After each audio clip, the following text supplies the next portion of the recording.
Let's bring in Guy Ciarrocchi, a guy who used to chair and run the Chester County Chamber of Business and Industry. He's sat through COVID from a business perspective as well as a parent's perspective and a citizen for the same hellish couple of years we've all lived through. It's been so devastating that he decided to throw his hat in the ring and run for governor of the Commonwealth of Pennsylvania because of it. So I guess, Guy, welcome back to the show, and I'll jump off by saying, when you hear, if you win the governor's race next year, you'd be working with this guy, a guy who says it's just that we just don't understand. His policies are very popular. Your reaction to that, sir. Good morning. Good morning. Wow. Where to begin? It's a shame we only have till 8:00. Geez. Look, this part of the reason I'm running, and part of the reason I saw the backlash on Tuesday, is that the frightening part is that there are many Democratic elected officials that think that way. What do I mean? I mean that they think they have all of the answers. They think they have the only answer. Their ideas are clearly right, and if we would just shut up and comply, everything would be okay. And when you dare raise a question about how can I get my restaurant back open? When will my children go back to school? When can I live life normally? When will you get these goofy regulations out of my way? They look at you and either tell you there's no real problem stopping you, there's no impediment, we don't know what you're talking about, nothing to see here, or they say, shut up and go away. They're absolutely stunned that regular people have genuine concerns. They're really stunned that regular people like you and me would dare question them. So the president, who frequently gets befuddled, he just can't believe that. It's got to be that we're confused. It's got to be that we don't understand. So that's why I'm running, and that's why so many of us have been pushing back, is because we're living in the real world, and it's us. We can't believe that they actually think those things. We can't believe that they think it's month 20 and we should keep the status quo and not get back to normal. We can't believe that they told parents to leave school board meetings. We can't believe that they're telling us to do goofy things time and time and again. So he thinks we're confused. The joke is that most Americans think that our leaders are confused and out of touch. Guy Ciarrocchi is running for governor on the Republican side in Pennsylvania. He'll be one of the primary candidates running.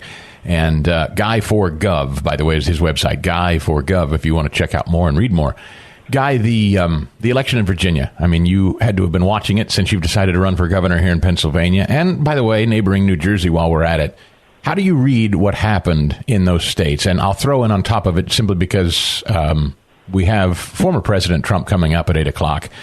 There's an assessment by some, including some in this audience, that a guy like Glenn Youngkin won Virginia because he kept Trump at arm's length. And I know the temptation is high for many in the GOP in Pennsylvania to think the same. Well, you can't win Montgomery County. You can't win Bucks County. You can't go into Chester County in the southeast, the population center of Pennsylvania, and win if you're talking about Trump. However, I would maintain you can't win a lot of other rural counties if you don't have Trump's base excited. So if you believe that, Guy, how do you thread that needle? How do you read what happened Tuesday? Well, how do I read it? I read it as that Glenn Youngkin and Jack Ciattarelli talked about problems we all talk about at our kitchen table. We all talk about when we're in our minivan taking our kids to soccer practice. We all talk about when we're at church. What are we talking about? We're talking about the fact that we learned what was going on in our kids' schools because they were listening to class online and on their computers. And we heard the way teachers were describing race relations or American history or the way the family is structured. And we all, parents sort of got whiplash hearing that. Parents are talking about their concerns about high prices, rising taxes, hearing that there may be pushes to raise taxes even higher, and they pushed back. So what I think we found is when the Democrats talk about, from their bubble, about more government, more mandates, more micromanagement of our lives, more taxes, you get understandably we push back. And so when Glenn Youngkin or Jack Ciattarelli talk about the real problems we're facing in the real life, a concern about our small business, a concern about our schools, the voters respond. And I would say, as far as Glenn Youngkin, what I think he showed us, and Jack as well, what I think Glenn Youngkin showed us is reports of the death of the Republican Party in the suburbs were greatly exaggerated. Glenn spent his final weekend campaigning in and around Washington, D.C. in the suburbs. That would be akin to a Republican running for governor spending the last weekend of the campaign in Chester, Montgomery, and Bucks County.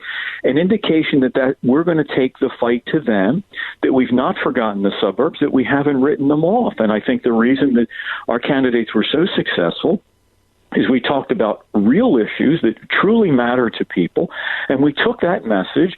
They took those messages from the cities to the rural parts of their state to the suburbs.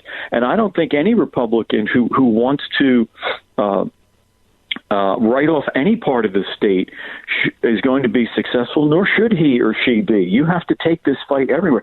So the lesson I took from it is exactly that. We have to continue to make sure that voters understand that we're fighting for the things they care about, and we're willing to take that fight. And I say it all the time. I have been carrying my message from Erie to South Philly and back again. There is not one community where I will concede to Josh Shapiro and the Democratic Party. And if we fight for the things that people care about, we'll be successful. And I think that's the lesson. Fight for what we believe in, show people that we understand their problems, and make them understand that we're in this together, and we have to remove the idea of arrogant, out-of-touch, mandate-driven government. I know I keep asking you questions like these, and maybe the process is not as interesting to people because these aren't issues, it's not policy, and I know that's what matters. But strategically, as a political matter, what has always been fascinating and sort of troublesome for Republicans is figuring out this statewide formula in running a campaign. And I know that when you and I first met and started talking, you've been in politics in Pennsylvania before, maybe not holding office, but you've assisted others and you've helped with other campaigns. George W. Bush, I remember you telling me about his run in Pennsylvania, and I remember hearing Ed Rendell talk about Clinton's run in Pennsylvania. These different strategies of let's get the rural counties to turn out versus let's not spend time in the cities, or let's spend all the time and make sure there's a huge turnout in the cities, and who cares about the rural? Has that dynamic changed? Has the old traditional playbook about how you get Pennsylvanians to vote and how you talk to them, has that changed over the last 20, 30 years? It's changed in the sense that I think we understand now that this idea of conceding areas of the state or conceding communities is an idea of the past. If we truly believe in what we believe, if we believe in fighting for families and fighting for parents, that is a message that sells in every area. So look, anyone with a computer and common sense can see that Republicans tend to do better in certain areas and tend to do poorer in certain areas. That's obvious. You don't need to be a political analyst to see that. But I think the new dynamic is, particularly on our side as the Republican side, is to concede nowhere. And as we look to the governor's race, I can't speak to the others, but if I'm the nominee of the Republican Party, you will find me in every part of this state, and I will be in West Philly with the families battling crime, and I will be with the families in the suburbs that feel as though they've lost control of what goes on in their schools. And I will be with the folks in rural Pennsylvania who, again, the common theme to all of these folks, the common theme, as much as people want to divide us, the common theme is they feel as though that what's going on in government is either harming them or is ignoring them. And that's the same thing everywhere. So I would say, Chris, that now, again, we can all see Republicans do well in certain counties and don't do well in others. But I think the difference is, and President Trump spoke to that, and more Republicans are. You campaign everywhere because what we believe in is that important to every family, despite politicians sometimes telling us how different we are. Look, I'll share one story where we're together very quickly. We all know the reality for families in Philadelphia.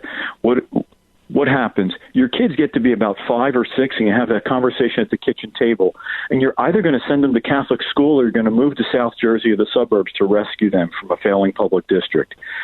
Similar story in northern Pennsylvania, where the economy's slow, where the economy's sluggish, where there aren't a lot of opportunities. their kids go to college out of state because they need to find a future elsewhere. Families in Tioga County and families in South Philly could sit down and have the same conversation. They change their lives based around their kids because of a lack of opportunity or fear.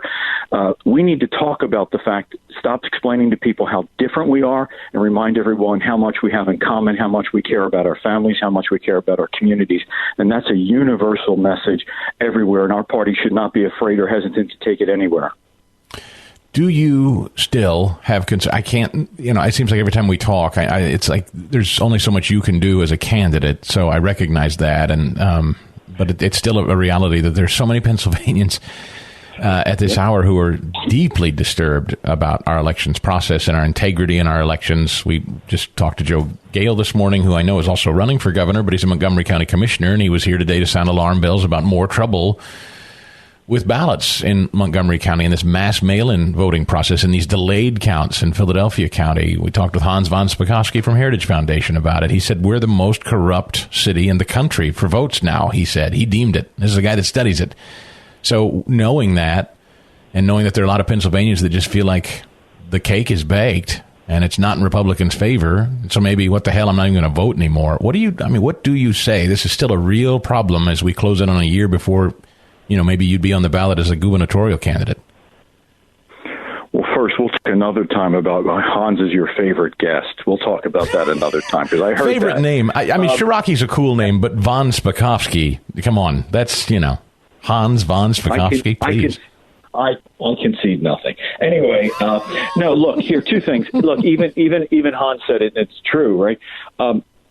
One is on the Republican side, we can never walk away from election. We can never, because then democracy falls and the other side wins. So we can never think about not voting. We have to go and push on. Second is there are times we win. I mean, let's remember the Pennsylvania legislature is overwhelmingly Republican. Let's remember that many of us, like you and your listeners, did help back in the spring. And we pushed back against Tom Wolf, and we did pass the ballot question so that no governor would ever be able to act like a dictator again. We were successful. So we must fight, and we can win. However, as you and others have discussed, things were done in 2020 because we are in what was described as an emergency, in a crisis, in a pandemic. We had to do different things. We had more mail-in ballots. We had these drop boxes, temporary voting, anything to keep people from seeing people, touching people, engaging people. Well, I'm happy to report the pandemic is over. The crisis is over. The national emergency is over. We should go back to our business. So, yeah, I think we need changes. The House and the Senate in Pennsylvania gave Tom Wolf a very reasonable bill to have reasonable rules where things would be transparent and more like normal, increase access and increase integrity. He vetoed it because he doesn't like voter ID. I would encourage the Republicans in the House and the Senate to give him that bill again and again and again to see if he'll come to his senses. So, I mean, that's my message as I go around the state. Never give up, never stop voting. We can win. But the third thing is, yes, we need to change the rules because the crisis is over. This idea of drop boxes and temporary voting centers and people voting 30 days ahead of time is not what elections were ever about. We need to make sure that every legitimate citizen who wants to cast a vote can, and we have to make sure that the counting process is 100% authentic and real. To allow it to be otherwise undermines our faith in democracy, and it's our whole principle of our nation. So I agree, but we cannot ever walk away from an election. We cannot get frustrated. If we get frustrated and we stop voting, we lose, and we never have a chance to win. So we can do both. We must vote, we must push on, and we must demand real elections and get back to normal. The crisis is over. Time to get back to normal, just like in other part of our lives, whether it's shopping or going to school or going to work. The other part we get back to our lives is elections that are open and transparent and no more mystery boxes. Guy4Gov is his website, Guy4Gov. Closing message today, Guy, while you're here visiting. I know there's many things to talk about. Would you, as you've crisscrossed the Commonwealth, is there something in particular top of mind? Is there something you're hearing universally so amongst people? That maybe top of the list right now? Yes, and I would urge folks to go to Broaden Liberty. I had a column that came out yesterday. Back to what unites us instead of what divides us. Entirely number one issue across the state is our schools and our kids. Just like myself deciding to run because of what happened, hundreds of people ran for the school board. Thousands of people helped them from the Ohio border to the New Jersey border. That is the big story of 2021. Parents and citizens want to take back their schools, make sure that the schools stay open and the kids learn what they need. And if school boards won't be responsive, then we need to demand accountability and we need school choice. It was not only part of Glenn Youngkin's campaign in Virginia. It is critical. It is real. It is what happened. Hundreds of candidates ran for the first time. Thousands of people helped them like never before. The number one issue is making sure our schools are open and the kids are learning what they need, and school boards need to be held accountable. And I've been pushing for that since day one, and I will continue to push it. I think it's the big story, and anybody who's missing it isn't paying attention again to what's being talked about at kitchen tables across the state.